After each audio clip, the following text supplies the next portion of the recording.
Salut tout le monde, bienvenue dans 100% Giro, le talk qui va vous permettre de tout savoir et tout comprendre en une dizaine de minutes. On revient sur la journée au Giro en mode espresso. Vous allez vraiment avoir toutes les infos condensées, concentrées comme dans un bon espresso.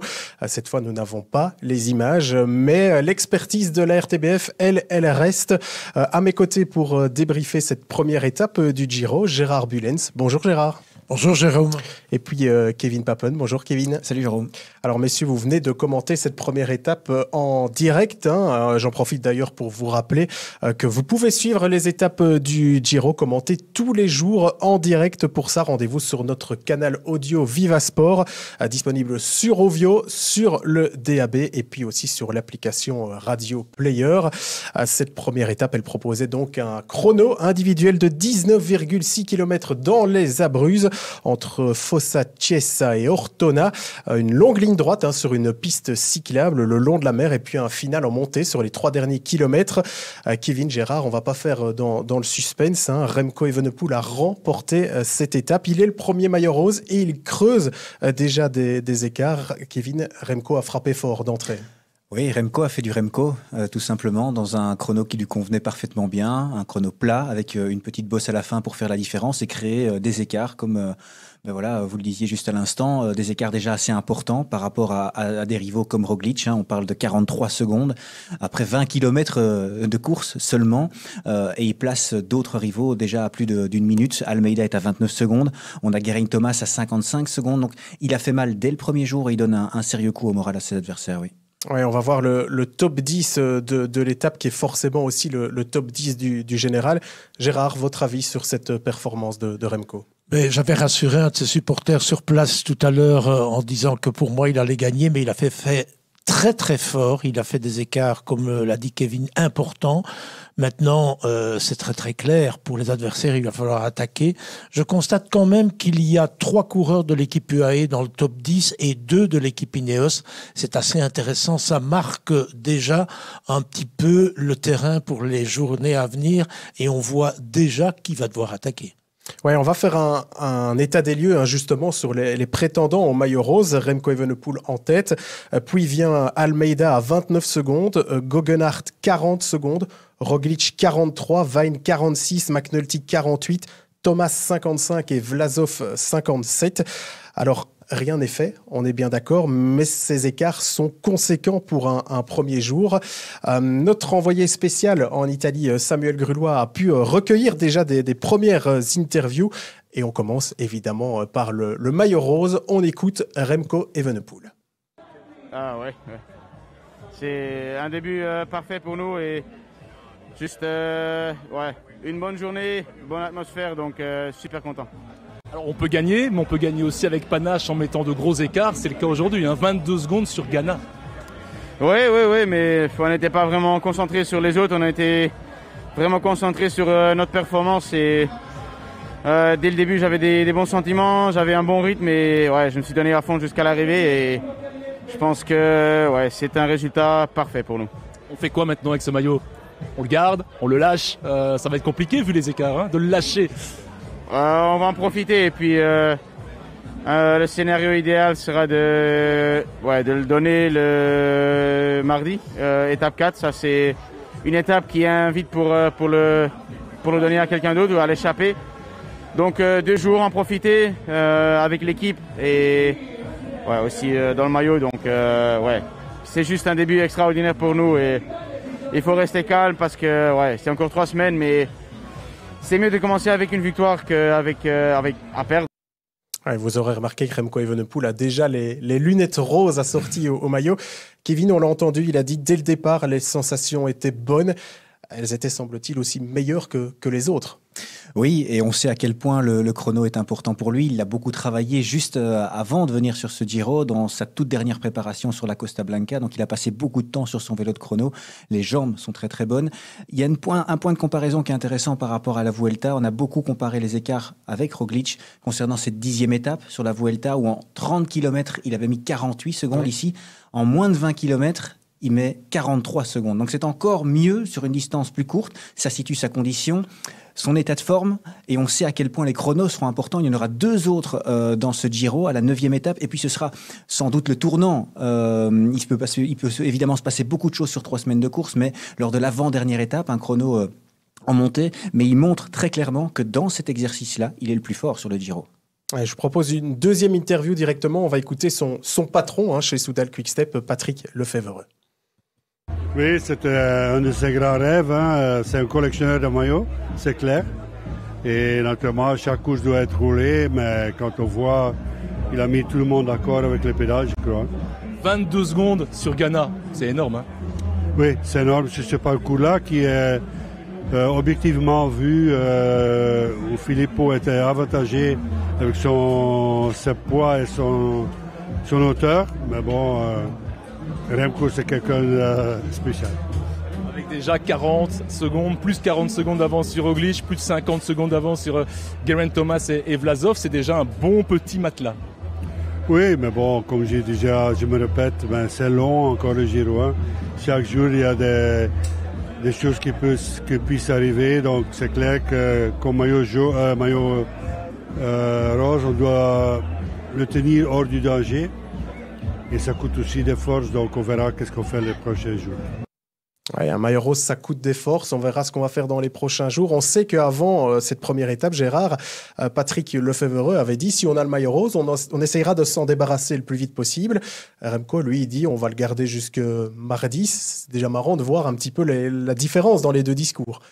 Oui, je pense que c'est assez logique. Le fait qu'il ait été chercher le maillot aujourd'hui, c'était important pour donner un boost mental à l'équipe, mais aussi pour se booster déjà pour les championnats du monde à Glasgow, où c'est le prochain objectif, aller chercher ce maillot de champion du monde dans le contre-la-montre.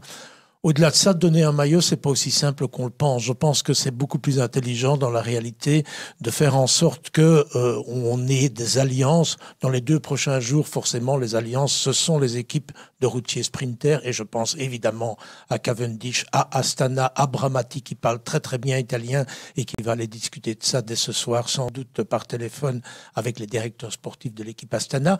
Mais je pense que de donner le 4e jour comme il le prévoit, ça ne sera pas aussi simple. Je pense que déjà le dire aujourd'hui, c'est peut-être donner des idées aux adversaires qui doivent attaquer à partir de maintenant. Il n'y a plus le choix. On sait que à la 9e étape, il y aura un 2e chrono. Si les résultats sont à peu près les mêmes, je pense qu'il est même un peu plus long. On pourrait marquer un coup quasiment définitif avant la dernière semaine, qui est toujours la semaine la plus imprévisible au Giro, puisqu'il y a ce facteur montagne. On avance dans le mois de mai, il n'est pas impossible que les températures vont s'élever aussi en Italie. C'est un élément qu'il faut prendre en compte aussi. Je pense que le Giro, effectivement, comme le dit Patrick Lefebvre, n'est pas fini, mais que le coup mental qui a été porté aujourd'hui est très important. Et coup mental, on va y revenir d'ailleurs tout à l'heure, mais on va rejoindre depuis la ligne d'arrivée notre envoyé spécial, Samuel Grelois. On entendait qu'il posait les questions à Remco Evenepoel et Patrick Lefebvre. Voilà, Sam, vous êtes avec nous. Expliquez-nous un petit peu sur place en Italie comment vous et comment les tifosi ont vécu cette grosse performance de Remco Evenepoel. On a d'abord vu un Remco Evenepoel très heureux et en même temps très calme. C'est important quand on dit qu'il a travaillé cet aspect-là dans un moment d'euphorie comme celui-ci. Et nous étions, nous peut-être, les journalistes belges, et on est nombreux sur place, un peu plus euphoriques que lui. Dans un moment comme celui-ci, il arrive à gérer la situation avec beaucoup de sagesse et de sérénité. Et puis on a croisé parmi les tifosi pas mal de supporters belges. Ils sont déjà nombreux pour cette première étape et on s'est un peu transformé, et pour les Belges et pour les Italiens, en photographe officiel. On m'a demandé d'aller faire des photos de Remco Evenepoel dans la zone mixte à travers les barrières NADA.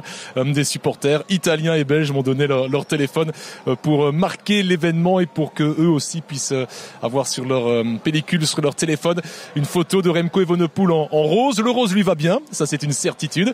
Le rose, il est partout ici et je ne vous apprends rien. Et sincèrement, j'ai cette impression que Remco Evenepoel est le plus heureux des hommes, mais aussi aussi le plus intelligent, désormais le plus calme pour gérer cette situation. Aucune euphorie, vraiment. C'était assez marquant, assez symbolique. On verra évidemment dans les prochains jours comment il gérera les couacs, s'il y en a. Mais aujourd'hui, en tout cas, il y avait un réel calme auprès de Remco Evenepoel, beaucoup plus d'euphorie parmi les supporters. Et on sent que le vélo ici est apprécié à un très haut niveau. On se disait peut-être avec la défaite de Filippo Ganna que les supporters italiens seraient un petit peu taiseux sur la ligne d'arrivée, mais que du contraire quand Remco Evenepoel est monté sur le podium. C'était une vraie fête et je crois que ce sera la fête tous les jours quand il montera sur le podium, s'il monte sur le podium, tous les jours évidemment.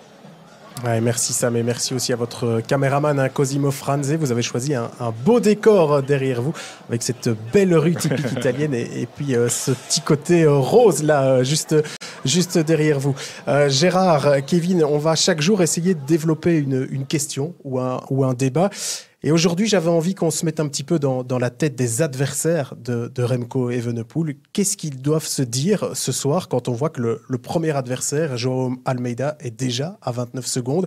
Les mines vont être assez basses, les têtes vont être assez basses? C'est une des réflexions qu'on a eues juste à la fin du direct en radio tout à l'heure. On parlait du tracé de cette deuxième étape, c'est 202 km.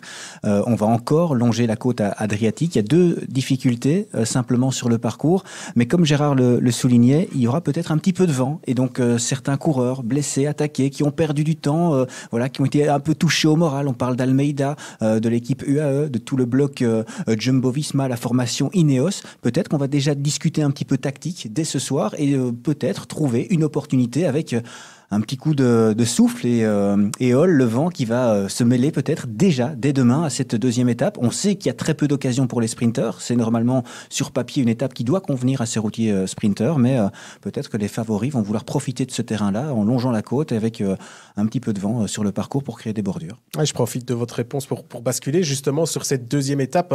201 km demain entre Teramo et San Salvo, parcours quasiment tout plat. Et donc logiquement un premier duel entre sprinteurs. Gérard, vous allez vous mettre dans la peau d'un directeur sportif de Remco Evenepoel au sein de l'équipe Soudal Quick-Step. Vous rentrez dans la chambre de Remco ce soir ou alors dans le bus demain matin. Qu'est-ce que vous dites à votre coureur au maillot rose par rapport à cette étape? Sur quoi il faut insister? Je pense que l'insistance, c'est effectivement d'éviter tous les écueils, tous les dangers que l'on connaît sur les routes italiennes. Il y a le mobilier urbain, évidemment, voir que l'on reste quand même bien en tête de peloton pour avoir une vision directement. Il faut protéger ce maillot rose, pas seulement du vent, mais il faut le protéger de tous les écueils qu'il pourrait y avoir. On sait qu'il y a 2 ascensions de 4e catégorie. Il faudra être devant, qu'il y aura 2 sprints aussi. Un sprint d'ailleurs qui se trouve dans le chef-lieu Chieti de la province, dite de province de Chieti justement, et qui se trouve au sommet d'une bosse. Donc ce sont tous des éléments auxquels il faudra être très attentif demain. Et je lui dirais simplement d'essayer aussi, dans son travail de leader avec le maillot rose, de parler avec d'autres équipes intéressées pour partager le travail. Une échappée, il y en aura une parce qu'il y a les fameuses équipes italiennes Coratec, l'équipe ils doivent se montrer, qui montrer doivent le maillot. se montrer, qui sont là pour ça, pour prendre des points, pour avoir de la visibilité sur des étapes qui sont évidemment télévisées en Italie, mais d'essayer de trouver vraiment des alliés pour que les équipiers, Peter Seri fera son travail ou éventuellement Tcherny, ce sont les deux qui vont le plus travailler sur des étapes plates, mais de trouver des alliés vraiment et de visionner vraiment qui va sortir. L'idéal, c'est une échappée qui part dès le premier kilomètre avec 3 ou 4 coureurs qui n'ont pas d'autre ambition que de rouler en tête le plus longtemps possible, de laisser contrôler les équipes de sprinters, parce que demain, on va se battre. Il n'y a pas beaucoup d'occasions pour les sprinters. Demain, c'est une occasion, ils ne vont pas la laisser échapper. Alors, on arrive déjà à la fin de ce 100% Giro. Et pour terminer, j'ai envie que tous les jours, on mette en avant un proverbe ou un dicton en italien. Et je pense que, Gérard, vous êtes le plus à l'aise avec la langue italienne ici parmi nous. Alors, j'ai choisi le dicton. Est-ce que vous pouvez le lire et puis on traduit derrière? Chi ben comincia è alla meta dell'opera. Alors, si on traduit littéralement en français, travail bien commencé est déjà à moitié fini.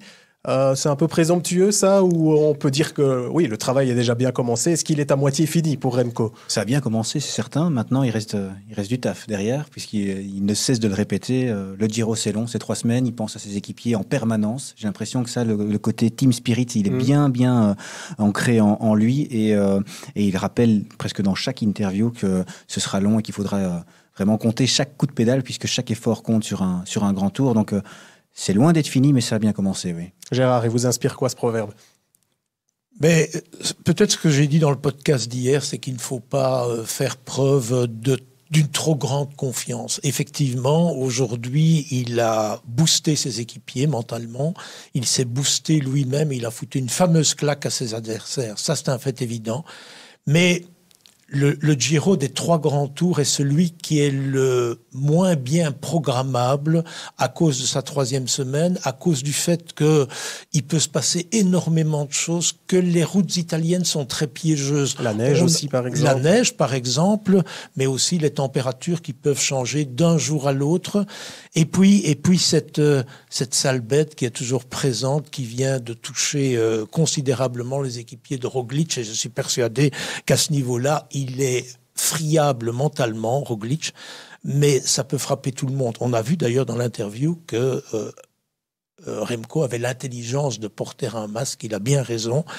Je pense que ce proverbe me dit que tout a bien commencé, effectivement, mais qu'il reste un facteur qui est ce facteur d'âme-chance qui doit rester du côté de l'équipe de Patrick Lefevere, de Remco Evenepoel. Si effectivement il n'y a pas de grands ennuis de santé, de chute, c'est très très bien parti et je le vois finir en rose à Rome.